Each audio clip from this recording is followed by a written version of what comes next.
સહારા ઇન્ડિયાના રોકાણકારોને કામદારોએ કલેક્ટરને પોર્ટલ શરૂ કરવાની માંગ સાથે આવેદનપત્ર આપ્યું હતું। વડોદરા કલેક્ટર કચેરી ખાતે સહારાના સેંકડો રોકાણકારો અને કામદારોએ સહારાના 13 કરોડ રોકાણકારોને તાત્કાલિક ચૂકવણી કરે અને સહારાના કામદારોને તેમનો રોજગાર પાછો આપે તે માટે સહકાર મંત્રી અમિત શાહ દ્વારા 18 જુલાઈ 2023ના રોજ સહારા પોર્ટલ શરૂ કરવામાં આવ્યું હતું અને એવું કહેવામાં આવ્યું હતું કે રોકાણકારોને પોર્ટલ ઉપર અરજી કર્યાના 45 દિવસમાં ચૂકવણી મળી જશે, પરંતુ પોર્ટલ પર અરજી કર્યાને 1 વર્ષ થઈ ગયું, પરંતુ રોકાણકારોને તેમની ચૂકવણી મળી રહી નથી, જેના કારણે આજરોજ કલેક્ટરને આવેદનપત્ર આપવામાં આવ્યું હતું કે જલ્દીમાં જલ્દી તેઓના રૂપિયા પરત મળે।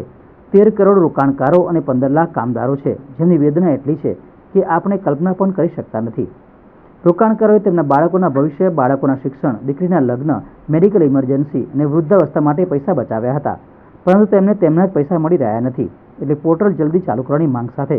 कलेक्टर ने आवेदन पत्र आपवामां आव्युं हतुं। जो काम करने वाले कार्यकर्ता हैं, आज उनकी रोजी रोटी भी चली गई है, उनके भुखमरी के कगार पे आ गए हैं, वो लोग आज कोई इनकम नहीं रहा है। तो आज हम माननीय कलेक्टर जी के माध्यम से माननीय प्रधानमंत्री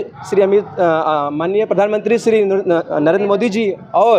सहकारिता एवं गृह मंत्री श्री अमित शाह जी से निवेदन करने आए हैं कि सहारा का समस्या अतिशीघ्र ख़त्म किया जाए और जमाकर्ता और कार्यकर्ताओं को उनको न्याय मिले, अतिशीघ्र भुगतान हो और उनका रोजगार मिले। इसके लिए हम यहाँ पर इकट्ठा हुए हैं।